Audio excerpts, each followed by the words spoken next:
வணக்கம். இன்னைக்கு நாம பார்க்க போற விஷயம் கொஞ்சம் வித்தியாசமானது. ஒரு பக்கம் 2700 வருஷம் பழமையான ஒரு தீர்க்க தரிசனம், இன்னொரு பக்கம் இயற்பியலோட ஒரு அடிப்படை விதி. இது ரெண்டுக்கும் என்ன சம்பந்தம் இருக்க முடியும்? வாங்க, இந்த மீதியானோர் கோட்பாடு அப்படின்னா என்னன்னு ஆழமா பார்க்கலாம். நாம நேரா ஆன்மீகத்துக்குள்ள போகல. முதல்ல இயற்பியலுக்கும் தீர்க்க தரிசனத்துக்கும் ஒரு ஆச்சரியமான தொடர்பு இருக்கு. அது என்னன்னு பார்த்துட்டு ஆரம்பிக்கலாம். கேக்குறதுக்கு நம்ப முடியாத மாதிரி இருக்கலாம் இல்லையா? ஆனா ரெண்டு விஷயத்துலயுமே ஒரு பொதுவான பேட்டர்ன் இருக்கு. அதாவது ஒரு செயல் நடக்குது, அதுக்கு சமமான ஒரு எதிர்வினை நடக்குது, ஆனா கடைசில ஏதோ ஒரு முக்கியமான விஷயம் மட்டும் பாதுகாக்கப்படுது. இந்த ஒற்றுமை ஒரு பெரிய கான்செப்ட் நமக்கு புரிய வைக்கும். இங்க பாருங்க, ரெண்டு வெவ்வேறு உலகத்தை ஒன்னா பாக்குறோம். ஒரு பக்கம் நியூட்டனோட ஃபேமஸான விதி, ஒவ்வொரு வினைக்கும் ஒரு எதிர்வினை உண்டு, சிம்பிள்.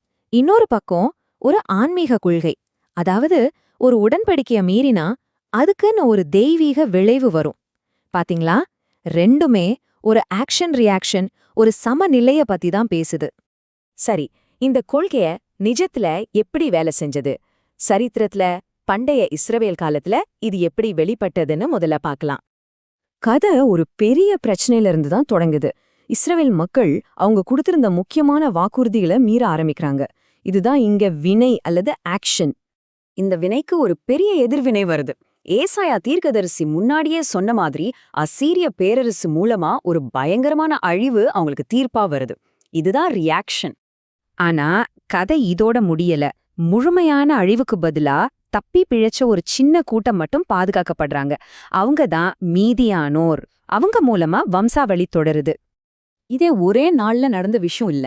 இந்த டைம்லைனை பாத்தீங்கன்னா உங்களுக்கே புரியும். பல நூற்றாண்டுகளா இது நடந்திருக்கு. அதாவது ஒரு பெரிய கூட்டம் சிதறடிக்கப்படுது, ஆனா அதுல ஒரு சின்ன குரூப் மட்டும் பாதுகாக்கப்பட்டு அவங்க மூலமா அந்த வாக்குறுதி அடுத்த தலைமுறைக்கு போயிருக்கு.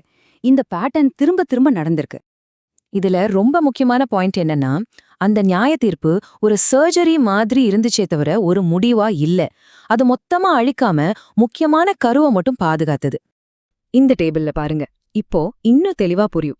இயற்பியல்ல விசைதான் வினை, இங்க உடன்படிக்கை மீறல் தான் வினை.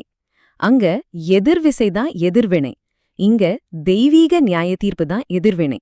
கடைசில அங்க ஆற்றல் பாதுகாக்கப்படுற மாதிரி இங்க உடன்படிக்கை பாதுகாக்கப்படுது. இதுதான் அந்த பொதுவான கட்டமைப்பு. சரி, வாங்க அடுத்த கட்டத்துக்கு போலாம்.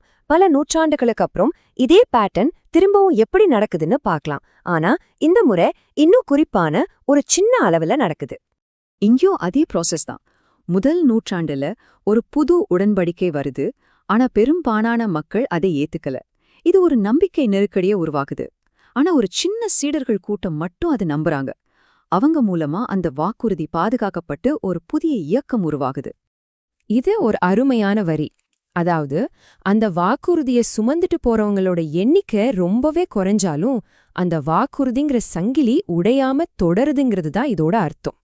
இந்த கோட்பாடு வெறும் கடந்த காலத்தை மட்டும் சொல்லல, ஏசாயா இதே பேட்டர்னை ரொம்ப தூரத்துல இருக்கிற எதிர்காலத்துக்கும் கணிச்சிருக்காரு. ஜனங்களோட எண்ணிக்கை கடல் மணல் மாதிரி எவ்ளோ அதிகமா இருந்தாலும் சரி, எதிர்காலத்துல ஒரு பெரிய சோதனை வரும். அப்போ விசுவாசமா இருக்கிற ஒரு சின்ன கூட்டம், அதாவது மீதியானோர் மட்டும்தான் பாதுகாக்கப்படுவாங்கன்னு இந்த தீர்க்க தரிசனம் சொல்லுது. இதுல இருக்கிற லாஜிக் மாறவே இல்ல. எதிர்காலத்துல எவ்ளோ பெரிய நெருக்கடி வந்தாலும் உடன்படிக்கையோட வாக்குறுதிகள் அழியாதுன்னு இந்த பேட்டர்ன் திரும்ப திரும்ப சொல்லுது. எப்பவுமே ஒரு முக்கியமான கரு தப்பி பழைக்கும். சரி, இவ்ளோ பழமையான இந்த கோட்பாடு இன்னைக்கு நமக்கு ஏன் முக்கியம்? ஏன்னா இதே பேட்டர்ன் தனிப்பட்ட அளவுலயும் நம்ம சமூக அளவுலயும் கூட பொருந்தது. தீர்க்கதரிசி எலியாவோட கதையை யோசிச்சு பாருங்க. அவர்தான் ஒரே ஒருத்தர் மிச்சம் இருக்கேன்னு நினைச்சாரு. ஆனா கடவுள் என்ன சொன்னாரு?